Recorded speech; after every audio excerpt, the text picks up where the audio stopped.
आप सभी बच्चों को नमस्कार। आप सभी का स्वागत करता हूं आज के इस प्यार भरे सेशन में। मेरे प्यारे दोस्तों, आज हम आप सभी साथ क्लास नंबर 19 डिस्कस कर रहे हैं और ये स्पेलिंग टेस्ट की ही क्लास है। इससे पिछली क्लास भी हमने आपको स्पेलिंग टेस्ट वाली ही दी, जिसका बहुत अच्छा फीडबैक आप तरफ से मिला और उसको देखकर मुझे लगा कि शायद ये वो जोन है जिसमें सबसे ज़्यादा हमारी तरफ से कमियां हो जाती हैं, तो क्यों ना इसके बारे में एक और सेशन आपके लिए लिया जाए। तो मेरे प्यारे बच्चे, लेटेस्ट पैटर्न के अकॉर्डिंग जितने भी अच्छे क्वेश्चंस हम लोगों को मिल रहे हैं, चाहे वो CGL, CHSL, CPO, MTS, NDA या सीडीएस किसी से भी आपसे रिलेटेड हैं, उन पर हम काम कर रहे हैं। सबसे पहला सवाल आपके सामने है, करेक्ट स्पेलिंग आप लोगों को देखनी है, इसमें कौन सा स्पेलिंग आपके हिसाब से करेक्ट है। सवाल हमें कहता है क्वेश्चनिंग एवरीथिंग, है ना, इसके अकॉर्डिंग कौन सी स्पेलिंग सही है जो इसका वन वर्ड सब्स्टिट्यूट जस्टिफाई करती है, यानी कि ऐसा इंसान जो हर बात पर सवाल उठा दे, है ना, इसी इंसान को हम कहते हैं क्या चीज, ऐसा इंसान जो हर बात पे सवाल उठा दे। लेकिन जब किसी भी शब्द के अंत में इज्म हमें देखने को मिलता है तो वो हिंदी बनाता है वाद। इसका मतलब हो जाता है एक तरीके की लोगों की प्रैक्टिस। मेरी बात समझ रहे हैं? और अगर मैं इसको और ब्रॉड लेवल पर लेकर चला जाऊं तो ये बन जाता है एक तरीके से फिलोसफी, दर्शन शास्त्र। तो अब हमारे सामने यहां पर जो इज्म लिखा है ना, ये तो सभी के साथ कॉमन है, इज्म इज्म इज्म इज्म। तो जैसे मैं आपको कहूं नेचुरलिज्म, प्रकृतिवाद, रियलिज्म, यथार्थवाद, प्रेगमेटिज्म, प्रयोजनवाद। तो यहां पर ये जो हमारे सामने लिखा है संशयवाद बनता है, यानी कि जो हर किसी भी चीज पर शक करे। तो जो हर किसी भी चीज पर शक करेगा उसके लिए हमें इनमें से एक वर्ड चाहिएगा। तो हमारे लिए कौन सा वर्ड है? पायरहो। पायरहो वो थिंकर था, पायरो वो थिंकर था जो हर बात पर सवाल खड़ा करता था, हर बात पर एक प्रश्न खड़ा करता था, ऐसा क्यों, ऐसे कैसे। क्या सवाल पूछा था? ऐसा क्यों, ऐसे कैसे। तो पायरो नाम के एक बहुत अच्छे फिलोसोफर थे, पायरो थिंकर थे, विचारक थे, जिनके आधार पर ये फिलोसफी जनरेट होती है। ठीक है जी, रिसेंट एग्जाम का क्वेश्चन है मेरा, बनाया हुआ कोई सवाल आपको नहीं मिलेगा बेटा। क्वेश्चन नंबर 2 को ध्यान से एक बार बनाकर देखते हैं ये क्या कहता है। मैं आपको समझाता हूं। देखिए, यहां पर आपको कोई हिंट दिया गया है, चैरिटेबल। चैरिटेबल का मतलब हमें क्या समझ में आता है? जो किसी के भले से संबंधित है। यानी कि अगर मैं आपको कहूं तो इसका मतलब हमें समझ आता है दान संबंधी। किसी का दान, भला, किसी के ऊपर कुछ अच्छा काम करने के लिए जो आप पैसा देते हैं, उसके लिए आपको वर्ड यूज करना है। तो इसके लिए एक ग्रीक वर्ड मैं आप लोगों को बता देता हूं। The Greek word is elimo. The Greek word is called elimo. तो एलिमो का मतलब हमें समझ में आता है क्या चीज? जब हम किसी को दान दक्षिणा देते हैं, और एलिमो में दान दक्षिणा के लिए आर्म्स वर्ड का यूज हम करते हैं। तो एलिमो कहां पर है बेटा? यहां नहीं है। ठीक है जी, अगर हम समझे तो यहां पर भी नहीं है एलिमो, और यहां एलिमो। अब हमारे सामने आता है क्या चीज? SIN। तो SIN का मतलब तो पाप होता है। पाप से संबंधित हमें बात ही नहीं करनी। सिन का मतलब क्या होता है? सिन का मतलब टुगेदर। ARY का मतलब प्लीज।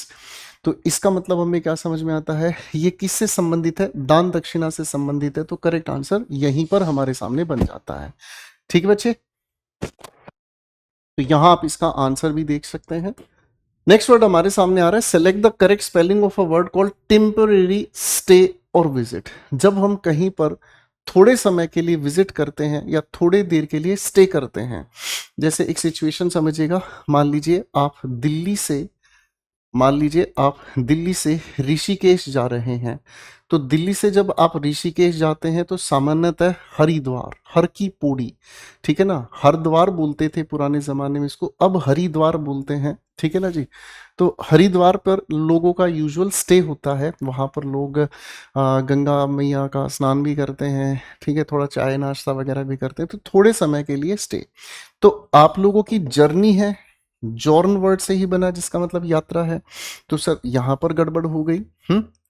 बाकी जगह सब जगह फिट है। अब इसी यात्रा के दौरान थोड़ी देर रेस्ट करने के लिए थोड़ी देर सो जाओ, है भाई। तो थोड़ी देर सो जाओ, तो सोने में क्या दिक्कत है ना। मेरी बात समझ में आ रही है? बेसिकली सो के साथ जर्न जोड़ने का यही करेक्ट आंसर है और ये कुछ नहीं। ये बेसिकली एक फ्रेंच वर्ड से लिया गया है। ये फ्रेंच वर्ड से लिया गया है जिसको हम इस तरीके से लिखते हैं सिजर्न। इसकी प्रोनाउंसिएशन है सिजर्न, करेक्ट है?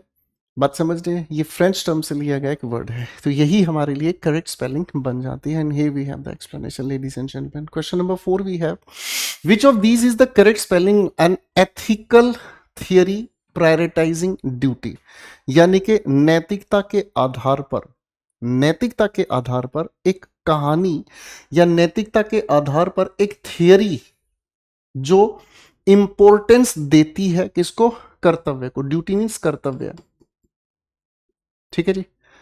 आप कई बार ऐसा देखते हैं कि टीचर आपको जब क्लास में कुछ ज्यादा समझा रहा होता है तो आप कभी कभी इरिटेट हो जाते होंगे, यार इतना क्यों समझा रहा है यार। लेकिन टीचर का काम सिर्फ नॉलेज को ट्रांसफर करना ही नहीं है। टीचर का काम है कि कंटेंट के साथ साथ आपको जिंदगी के बहुत सारे चैलेंजेस को कैसे सुलझाना है, लाइफ की बहुत सारी प्रॉब्लम्स हैं उनको कैसे सोल्व करना है, ये एटीट्यूड आपके अंदर डेवलप करना। इसी को कहते हैं development of problem solving attitude, ठीक है। तो ये बेसिकली टीचर का ही क्या है, एक तरह की ड्यूटी है कि वो नॉलेज के साथ साथ लाइफ एक्सपीरियंस भी बच्चों को बताने का काम करे। मेरी बात समझ में आ रही है? ठीक है जी। अब हम यहां समझ रहे हैं ड्यूटी के लिए, तो बाबू ड्यूटी के लिए एक रूट वर्ड हमारे सामने आता है डियोन। ग्रीक लैंग्वेज का एक हमारे सामने रूट वर्ड आता है डियोन। अब इसमें सबसे पहले तो डियोन को पकड़ लो। डियोन, डियोन, आगे लिखा है डियान, गलत, डियोन, ठीक है जी। एक आउट हो गया हमारे सामने, इसमें भी कोई दिक्कत नहीं है। अब हमारे सामने इसी के साथ टीओ भी हम लोगों को लिखना पड़ेगा, है ना। टीओ लिख दिया, कोई दिक्कत नहीं है।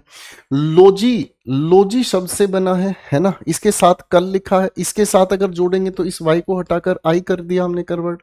इसका मतलब डबल एल लगाना गलत हो गया, है ना। डियोंटोलॉजिकल, यहां पर सी ए एल। भाई हम किसी भी शब्द के अंत में ए एल लगाकर इसको एडजेक्टिव बनाते हैं, बचपन से पता है ये चीज हमें। तो यही हमारे पास एक करेक्ट आंसर बच जाता है, ठीक है बच्चा party. Here we have the explanation. Question 5 पर आएंगे। आपको करेक्ट स्पेलिंग इसके लिए ढूंढनी है। अ ब्लड प्रेशर डिवाइस, एक ऐसा डिवाइस जिसको हाथ पे बांधकर लोग, मतलब डॉक्टर लोग ब्लड प्रेशर चेक करते हैं, उसको हम क्या कहते हैं?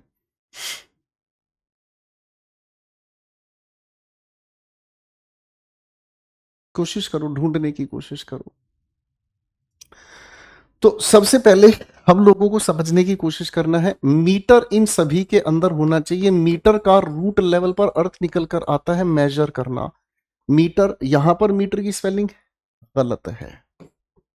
मीटर, मीटर सब जगह पर हो गया, ठीक है जी। अब हमारे सामने दूसरी चीज कौन सी आ रही है भाई? दूसरी हमारे सामने चीज आ रही है कौन सी? ध्यान से देखने की कोशिश करेंगे हम। स्पाइगमो, स्पाइगमो, स्पाइगमो, ओ आना चाहिए, है ना, स्वाइगमो, ठीक है जी। इस स्वाइगमो का मतलब क्या होता है? इसका मतलब होता है जो ब्लड के मूवमेंट के बारे में हमें बताए, ब्लड के मूवमेंट के बारे में बताएं। अब इसके बाद हमें लिखना है मैनो। मैनो का मतलब क्या है? हाथ पे ही बांधी जाती है मशीन। तो मैन का मतलब आप लोगों को हैंड हो गया, है ना जी। और मैन के साथ अगर मैं ओ जोड़ देता हूं तो ओ का मतलब ऑफ हो गया, यानी कि वो मेजर करने वाली मशीन जो हाथ की होती है। तो इसका मतलब मैनो यहां पर मैम हो गया, ठीक है जी। यहां पर हमारे सामने मैनो, ठीक है जी। और यहां पर मैन डबल एन होने का मतलब नॉनसेंस हो गया। करेक्ट आंसर हमारे सामने बी हो गया। बोलना सीखें इसको, स्फाइगो मोमानोमीटर, ठीक है जी। बहुत बढ़िया सवाल है। जेनरोसिटी इन गिविंग, यानी कि देने में दयावान होना। इसी को हम हिंदी में अगर कहना चाहें तो उदार होना, उदार होने की क्वालिटी, इसे हम क्या कहते हैं? शाबाश। देखो सभी के सभी लिखे हुए शब्दों में एक वर्ड तो कॉमन देखने को मिलेगा, लार्ज, बड़ा दिल वाला, ठीक है ना।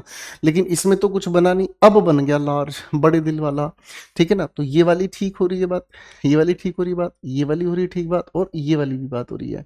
अब यहां डबल एस ई जो लिखा है ना, यही वर्ड बिल्कुल ठीक है, क्योंकि ये फ्रेंच लैंग्वेज से लिया गया वर्ड है और इसका नेटिव इंग्लिश के बीच कोई रूल नहीं है। तो लार्जेस्ट का मतलब क्या होता है? जब कोई इंसान दयावान होकर अपनी तरफ से पैसा, गिफ्ट्स जरूरतमंद लोगों को देता है, इसी को कहा जाता है जिसका दिल बड़ा हो, यानी कि लार्ज से। ठीक है ना। याद करने के लिए आसान तरीके से क्या कर सकते हैं हम इसके लिए भाई? आसान तरीके से हम ये कर सकते हैं भाई कि लार्ज के साथ हम ESSE जोड़ सकते हैं। ये याद करने का लॉजिक बना सकते हैं। Here we have the detail. Question 7 पर आएंगे बेटा। क्या कहता है? क्लमजी, भद्दा, बुरा। ठीक है ना जी। ऑकवर्ड, इन मूवमेंट और मैनर। अब किसी इंसान का बिहेवियर भद्दा हो, उसका चलने का ढंग बुरा हो, उसका खाने का ढंग बुरा हो, या फिर उसके बोलने के हाथों के इशारे गंदे हो। हाथों के इशारे भी तो आजकल लोग गंदे गंदे कर देते हैं ना। उंगलियों के ऐसे ऐसे सिंबल हमने बना रखे जिसका मीनिंग सामने वाला नॉनसेंस समझ जाता है। मैं इसकी बात कर रहा हूं, आप कुछ और समझ गए। तो इसी ऑकवर्ड मूवमेंट या मैनर को हम क्या कहते हैं? कौन सी स्पेलिंग यहां सही होगी? सोचिए। तो इसको हम अगर कहने की कोशिश करें तो ये बेसिकली हम कहना चाहें तो गॉश। गॉश तो स्पोकन लैंग्वेज में, बोलचाल की भाषा में गॉड को कहा जाता है ना। Oh my gosh. ठीक है ना। अमेरिकन लोग ओ माय गॉड नहीं बोलते, ओ माय गॉश। ठीक है, ये एक अलग शब्द है।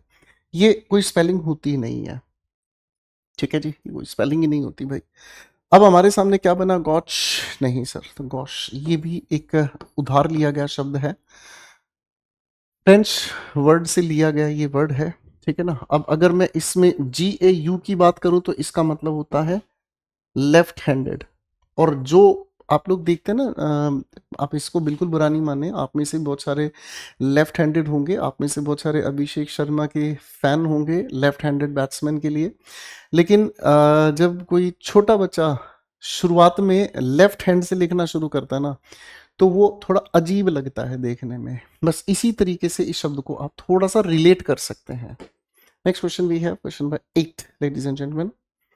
Spot the correct spelling for a wine pest genus. Wine pest genus, ठीक है जी। यानी कि ये बेसिकली एक इंसेक्ट होता है, ठीक है ना, जिसके अंदर क्या होते हैं, जो वाइन्स में मिलता है। जो वाइन्स का मतलब होता है जो बेल, लताएं, हिंदी में बेल कहते हैं, लताएं कहते हैं। तो इसको हम क्या कहते हैं? देखो, फाइलोन एक रूट होता है। फाइलोन ग्रीक लैंग्वेज में एक रूट होता है जिसका मतलब होता है लीफ, पत्ता। तो फाइलो का मतलब हमें समझ में आ रहा है। फाइलो यहां जच भी रहा है। फाइलो का मतलब डबल एल होना चाहिए। ठीक है ना जी। फाइलो जा रहा है। ठीक है ना जी। अब हमारे सामने फाइलो जीरा या फाइलो जीरेई। ठीक है ना। तो जीरा सिंगुलर के अकॉर्डिंग हम जाएंगे तो प्लूरल बन जाता है। ठीक है जी। करेक्ट हो गया भाई, हाँ कि नहीं? तो यहां इसका आंसर हमारे सामने हो गया। Let's talk about question number 9। पहले एक बार इसको हम ध्यान से पढ़ेंगे। Cross species. क्रॉस स्पीशीज का मतलब किसी एक स्पीशीज में से दूसरे में ऑर्गन ग्राफ्टिंग। ग्राफ्ट का मतलब होता है बनाना। ठीक है ना जी। तो इसका मतलब क्या होता है? अदर। अदर को ही हम कह सकते हैं फॉरेन। फॉरेन को ही हम स्ट्रेंजर कह सकते हैं, अजनबी, जो किसी दूसरे के शरीर से संबंधित है। तो किसी दूसरे के शरीर से संबंधित जो होता है वो जीनो कहलाता है रूट लेवल पर। ये तो गया। अब ट्रांस का मतलब हमें समझ में आता है। ट्रांस का मतलब होता है अक्रोस। अक्रोस का मतलब हमें क्या समझ में आया? पॉइंट ए से पॉइंट बी की तरफ जाना इज कॉल्ड अक्रोस। ACROSS। अब देखो बाबू, ट्रांसप्लांट कहां पर है? ट्रांस सही जा रहा है, ट्रांस सही जा रहा है, ट्रांस सही जा रहा है। प्लांट का मतलब होता है किसी चीज को लगा देना, प्लांट। ठीक है ना। जीनो ट्रांसप्लांशन। प्लांशन तो कोई वर्ड नहीं होता। प्लांशन तो कोई भी वर्ड नहीं, प्लांटेशन वर्ड होता है ना। तो ये भी गलत होगा। एशन का मतलब होता है एक प्रोसेस। किसी भी शब्द के अंत में एशन अगर हम सफिक्स कर देते हैं तो ये प्रोसेस बताने का काम करता है। ठीक है ना। PROCESS। Here we have the explanation. चलिए क्वेश्चन नंबर 10 को एक बार पहले ध्यान से आप पढ़ के देखेंगे। द DNA स्ट्रैंड्स, जो DNA के धागे हैं, वर सेपरेटेड थ्रू, अलग किया गया है इन्हें मेथड्स के द्वारा। मेथड्स के द्वारा। तो मेथड्स की अगर हम बात करें तो मेथड्स में इसमें कौन सी स्पेलिंग है जो यहाँ मेथड सही तरीके से बता दे? तो सबसे पहले तो सिस का मतलब सिस्टम होता है, तो ये सिस अपनी जगह गलत हो गया। अब आ जाओ इलेक्ट्रो पर। इलेक्ट्रो, इलेक्ट्रो, इलेक्ट्रो सही जा रहा है। अब हमारे सामने एक वर्ड होता है जिसे हम PHOR कहते हैं, ठीक है जी। PHOR हम कहते हैं, ठीक है जी। तो ये अपनी जगह गलत हो गया दोस्त, ठीक है ना। डबल आर लगाना अपनी जगह गलत हो गया, ठीक है। तो इसका मतलब क्या होता है, जब हम एक ऐसा मेथड यूज करते हैं जिसमें इलेक्ट्रिक करंट्स के जरिए डीएनए के हर एक स्ट्रिंग को, हर एक स्ट्रीक को, हर एक थ्रेड को अलग अलग किया जाता है। Here we have the explanation. तो लेडीज एंड जेंटलमैन, एक आप लोगों के लिए प्यारा सा होमवर्क मैं दे रहा हूं। इसका होमवर्क आप मुझे ध्यान से तोड़ कर लॉजिकली कमेंट सेक्शन में देंगे, और वीडियो अगर आपको पसंद आए अपने दोस्तों तक इसे ज़रूर पहुंचाइएगा। मैं फिर से कह दे रहा हूं, वोकैबुलरीज समझने की चीज़ होती है, रटने की चीज़ नहीं होती। तो इसका आंसर आप कोई बताएं, कमेंट सेक्शन में बताएं और इसको ब्रेक करके बताएं। ठीक है मेरे बच्चों, फिर मुलाकात करते हैं अगले सेशन में। आपका दिन अच्छा रहे।